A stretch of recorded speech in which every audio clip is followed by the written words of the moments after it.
Hello friends, welcome to the pharma buddy. तो आज हम बात करने वाले हैं बी फार्मा के सेकंड सेमेस्टर के इंपॉर्टेंट क्वेश्चंस के बारे में।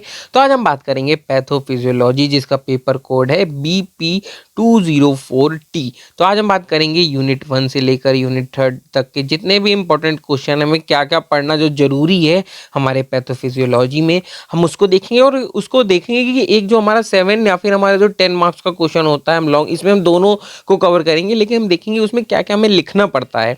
तो चलिए शुरू करते हैं। तो सबसे पहले हमारा यूनिट 1 में क्वेश्चन है सेल इंजरी। तो सेल इंजरी का सबसे पहला क्वेश्चन है, तो उसकी डेफिनेशन लिखेंगे। डेफिनेशन और फिर हमारे वो कॉजेज किस वजह किन किन वजहों से सेल इंजरी होती है।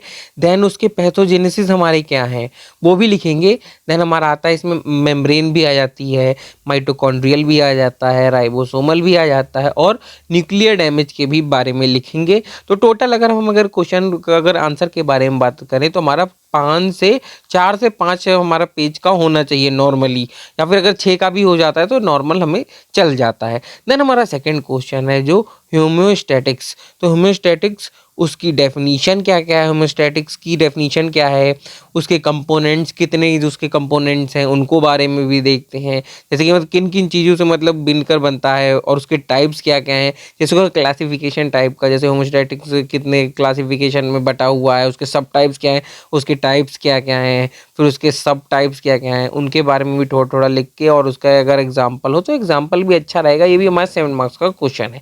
तो सेल इंजरी हमारा 10 मार्क्स का क्वेश्चन हो गया, और होम्योस्टैटिक्स हमारा 7 मार्क्स का क्वेश्चन हो गया। देन हमारा थर्ड क्वेश्चन आता है मॉर्फोलॉजी क्या है। तो मॉर्फोलॉजी क्या है किसकी, सेल इंजरी की। देन हमारा सेल की स्वेलिंग के बारे में लिखेंगे इसमें, और फैटी चेंजेस क्या क्या हो रहे हैं उसमें, और जो इंट्रासेलुलर में जो हमारा इंट्रासेलुलर में एक्यूमुलेशन है उसके बारे में भी लिखेंगे। और ये क्वेश्चन हमारा 7 मार्क्स का है, ये हमारा इंपॉर्टेंट क्वेश्चन है। देन हमारा फोर्थ क्वेश्चन आता है जो सेलुलर जो हमारा एडेप्टेशंस है। जैसे कि हमारा सेलुलर एडेप्टेशन के बारे में बात करें, जैसे कि उसमें हम उसके बारे में लिखेंगे। फिर उसके बाद हमारा जो एट्रोपी हो गया, या फिर हमारा हाइपरट्रोपी हो गया। हाइपर का मतलब क्या होता है, हाइपर का मतलब होता है ज़्यादा, उसके बारे में। देन हमारा हाइपरप्लाज्मिया हो गया, देन हमारा मेटाप्लाज्मिया हो गया, और डाइप्लाज्मिया के बारे में भी लिखेंगे, जो कि हमारा 10 मार्क्स का क्वेश्चन है। देन हमारा फिफ्थ क्वेश्चन है वो हमारा आता है कैल्सिफिकेशन।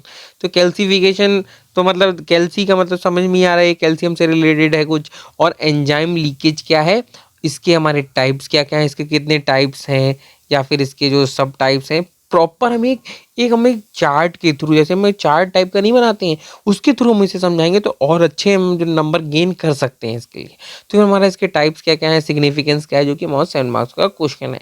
देन हमारा आता है सेल डेथ, जो हमारा 6 क्वेश्चन है। तो सेल डेथ में हमारे 2 होते हैं। क्या होता है, एक होता है नेक्रोसिस, और एक हमारा होता है एपोप्टोसिस। तो नेक्रोसिस और एपोप्टोसिस की आपको एक शॉर्ट वीडियो मिल जाएगी चैनल पे ही जल्दी। देन हमारा आता है इसके मैकेनिज्म क्या है, और इसके बीच में डिफरेंस क्या। अगर हम डिफरेंस को अगर देखें तो डिफरेंस को अगर हम जैसे लाइन करके, जैसे इधर नेक्रोसिस लिख दिया, इधर एपोप्टोसिस लिख दिया, तो जैसे कि इसमें ये जैसे कौन सा प्रोसेस है, और ये ऐसे करके पॉइंट्स में अगर हम लिखें 1 2 3 पॉइंट करके, तो ये नंबर गेनिंग की अच्छी टेक्निक बन जाती है। ये हमारा 10 मार्क्स का क्वेश्चन है। तो हमें ये थोड़ा लेंदी हमारा थोड़ा क्वेश्चन होगा। देन हमारा 7 क्वेश्चन आता है कि एसिड बेस इम्बैलेंस क्या है, और हमारा क्या है, एसिडोसिस और एल्कलियोसिस के साथ में इलेक्ट्रोलाइट का जो बैलेंस हो रहा है उसको, जो कि हमारा 7 मार्क्स का क्वेश्चन है।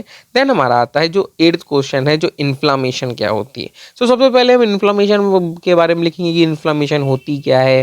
देन उसके क्लिनिकल साइंस क्या क्या, कि क्या क्या साइंस मतलब क्या क्या मतलब वो लक्षण दिखाते हैं उसके। फिर उसके इन्फ्लामेशन के टाइप्स क्या क्या, किन किन टाइपों की इन्फ्लामेशन होती है। देन उसके मैकेनिज्म क्या है इन्फ्लामेशन के, इन्फ्लामेशन होती कैसे है, जो कि हमारा 10 मार्क्स का क्वेश्चन है। देन हमारा 9th क्वेश्चन है वो हमारा आता है कि मीडिएटर क्या है। मीडिएटर का किसका, इन्फ्लामेशन का। और WBC यानी कि वाइट ब्लड सेल का माइग्रेशन प्रोसेस क्या है, जो कि हमारा 7 मार्क्स का क्वेश्चन है। देन हमारा 10th क्वेश्चन हमारा जो हमारा आता है वुंड हीलिंग, जो हमारा है स्किन में, उसके बारे में लिखेंगे कि स्किन की जो वुंड हीलिंग मतलब घाव का भरना, उसके क्या क्या फेजेस हैं, मतलब क्या क्या उसके मतलब कैसे वो घाव भरता है, और जो फैक्टर अफेक्ट करता है, जैसे कि कैसे हीलिंग को अफेक्ट कर सकी कर सकती है कोई चीज़, जैसे उसमें माइक्रोनिज्म चला गया, या फिर अगर कोई भी मतलब अगर जिस हिसाब से स्टरलाइजेशन सही से नहीं हुआ, तो उन चीज़ों को हम इसमें लिखेंगे, जो कि हमारा 10 मार्क्स का क्वेश्चन है। देन हमारा आता है एथेरोस्क्लेरोसिस। तो हमारा जिसमें ये हार्ट डिजीज़ होती है, तो इसमें एथेरोस्क्लेरोसिस जो हमारी है, वो डिजीज़ जो हमारी है, उसकी हम फिजियो वो हमारे पैथोफिजियोलॉजी क्या है, देन हमारा जो उसके रिस्क फैक्टर्स क्या-क्या हैं, उनके बारे में हम लिखेंगे। देन हमारा जैसे कि पैथोफिजियोलॉजी में जैसे कॉजेज़ वगैरह लिख दिया, उसमें उसमें क्या नाम है, उसके क्या-क्या कॉजेज़ हैं, नॉर्मल टाइप का लिख के पैथोफिजियोलॉजी इसका लिख दिया। तो इसका भी आपको जितने भी क्वेश्चन आपको दिखाए जाएँगे, उनका भी जल्दी ही पेपर के कुछ पहले ही इनका सॉल्व आ जाएगा, तो आप टेंशन मत लीजिएगा। और जैसा आपको भी पढ़ मिलता है, आप पढ़ लीजिए उस हिसाब से। इसके लिए हम वाली वीडियो बना रहे हैं। देन हमारा आता है रिस्क फैक्टर्स क्या-क्या हैं। देन रिस्क फैक्टर्स के क्या-क्या हैं, फिर हमारा जो कि हमारा 10 मार्क्स का क्वेश्चन है। देन हमारा यूनिट सेकंड में हमारा आता है, हमारा क्या आता है, तो एथेरोस्क्लेरोसिस के बारे में हमने पढ़ लिया। फिर हमारा यूनिट 2 में आता है जो हाइपरटेंशन। हाइपरटेंशन के बारे में लिखेंगे, और हमारा जो इसका क्लासिफिकेशन, ये कितने टाइप का होता है, हाइपरटेंशन कितने टाइप का होता है, तो इसमें हम इसके टाइप्स को लिखेंगे। देन पैथोफिजियोलॉजी इसकी क्या है, देन इसकी कॉम्प्लिकेशंस क्या क्या है, इसमें इसमें क्या क्या कॉम्प्लिकेशंस होती हैं, क्या क्या कठिनाइयाँ होती हैं, देन जो कि हमारा 10 मार्क्स का क्वेश्चन है। देन हमारा सेकंड क्वेश्चन आता है कि कंजस्टिव हार्ट फेलियर, जो CHF जिसे बोलते हैं, उसके कॉजेज क्या क्या है, किन किन कारणों से ये होता है, और इसके टाइप्स क्या क्या हैं, कि ये कौन कौन से टाइप्स का होता है, और इसके मैकेनिज्म क्या है, किसका, कंजस्टिव हार्ट फेलियर का मैकेनिज्म क्या है, जो कि हमारा 10 मार्क्स का क्वेश्चन होने वाला है। देन हमारा आता है इस्केमिक हार्ट डिजीज़, जो इसमें हमारा इस्केमिक हार्ट डिजीज़ में हमारी कौन कौन सी आती हैं, इसमें हमारी आती है जो एंजाइना पेक्ट्रोसिस। देन हमारी एक और आती है मायोकार्डियल इन्फ्रेक्शन। तो इन दोनों इस्केमिक हार्ट हार्ट डिजीज़ के बाद में इन दोनों को भी हमें इसमें लिखना पड़ेगा, थोड़ा सा लंबा लंबा करके, क्योंकि हमें 4 से 5 पेज तक हमें लेके आना पड़ेगा, क्योंकि हमारा 10 मार्क्स का क्वेश्चन है। देन हमें एक डिफरेंस आ गया। अब इसमें डिफरेंस का क्वेश्चन है, तो हमारा क्या है, एथेरोस्क्लेरोसिस और आर्टेरियोस्क्लेरोसिस में डिफरेंस क्या होता है, और इसकी पैथोजेनेसिस क्या है, जो कि हमारा 7 मार्क्स का क्वेश्चन है। देन हमारा फिफ्थ क्वेश्चन आता है, वो हमारा आता है ब्रोंकाइल जो अस्थमा होता है वो क्या होता है, फिर उसकी ईटियोलॉजी क्या होती है, और उसकी पैथोफिजियोलॉजी क्या है, और वो ट्रिगर किससे होता है, जो कि हमारे 10 मार्क्स का क्वेश्चन है। तो फिर हमारा सिक्स्थ क्वेश्चन आता है, जिसे हम कहते हैं COPD, chronic obstructive pulmonary disease. उसके उसके बारे में सबसे पहले लिखेंगे, फिर उसके टाइप्स क्या क्या हैं, फिर उसके मैकेनिज्म क्या है, उसका किसका, COPD का। और ये कि हमारा 10 मार्क्स का क्वेश्चन है। देन हमारा 7 क्वेश्चन है, वो हमारा आता है कि एक्यूट रीनल फेलियर, उसके जो एक्यूट रीनल फेलियर है, उसके कॉजेज क्या क्या है, किन किन कारणों से होता है, फिर उसके पैथोजेनेसिस क्या क्या है, तो कि हमारा 7 मार्क्स का क्वेश्चन है। अगर हम ध्यान अगर दें, अगर अगर हमें अच्छे नंबर अगर लेके आने, तो हम अगर अगर समझाने की जगह ज़्यादा पैराग्राफिक्स अगर हम ना लिख कर, हम अगर इनका अगर फ्लो चार्ट टाइप में लिखें, तो इनमें जैसे फ्लो चार्ट जैसे किया, जैसे मान लिया कि अगर जैसे कि अगर नाइट्रोजन जैसे कार्बन डाइऑक्साइड बन रही है, तो क्या होगा, सबसे पहले कार्बन मान लिया अगर हमने बना रहे हैं, प्लस उसका ऑक्सीजन हो गया, तो ये मिलकर बनाएगा कार्बन डाइऑक्साइड बना देगा। तो ऐसे करके जैसे हम अगर सिंपल से जैसे हमने एक एग्जांपल लिख के दे दिया, तो ऐसे करके अगर लिखें तो ये बहुत अच्छा है कि हमें नंबर मिलेंगे अच्छे, और वो जो हमारे टीचर होगा उसे समझ में ही आएगा, जो एग्जामिनर होगा। देन हमारा 8 क्वेश्चन है कि जो हमारे क्रोनिक रीनियल जो हमारे रीनल फेलियर क्या है, उसके इसके बारे में लिखेंगे, और उसके स्टेजेस क्या क्या हैं उनके बारे में लिखेंगे, और पैथोफिजियोलॉजी के भी बारे में लिखेंगे, जो कि हमारा 10 मार्क्स का क्वेश्चन है। देन हमारा जो यूनिट आती है थर्ड, यूनिट थर्ड में हमारा पहला क्वेश्चन आता है कि आयरन की डेफिशिएंसी वाली जो एनीमिया होती है, जैसे हम आयरन डेफिशिएंसी एनीमिया होती है, इस एनीमिया में क्या होता है कि आयरन की कमी हो जाती है, और हमारी जो हमारे मेगलोब्लास्टिक जो हमारी एनीमिया है, जो कि हमारे B12 या फिर फोलिक एसिड से होती है, और हमारे इसके हमारे इन दोनों के कॉजेज़ क्या क्या हैं, इनका मैकेनिज्म क्या है, तो इनके बारे में पूरा लिखेंगे, जो कि हमारा 10 मार्क्स का क्वेश्चन है।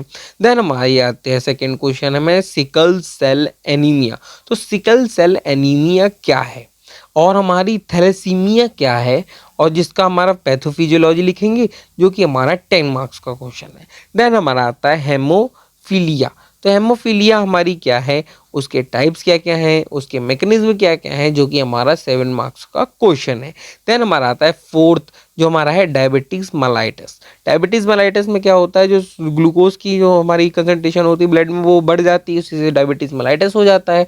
तो इसके टाइप्स क्या क्या है, जैसे कि हमारी इसके 2 टाइप्स होते हैं, जैसे कि इंसुलिन डिपेंडेंट डायबिटीज मेलाइटस और non insulin dependent diabetes mellitus. तो इन दोनों के बारे में भी लिखेंगे। फिर हमारा जो इसके पैथोजेनेसिस क्या क्या है उनके बारे में लिखेंगे, और इसमें क्या क्या जैसे कि कॉम्प्लिकेशंस आ जाती हैं उनके बारे में लिखेंगे, जो कि हमारा 10 मार्क्स का क्वेश्चन होने वाला है। देन हमारा 5th क्वेश्चन आने वाला है थायराइड के डिसऑर्डर, कि थायराइड के डिसऑर्डर क्या क्या है। तो इसमें हमारे 2 डिसऑर्डर आते हैं थायराइड में।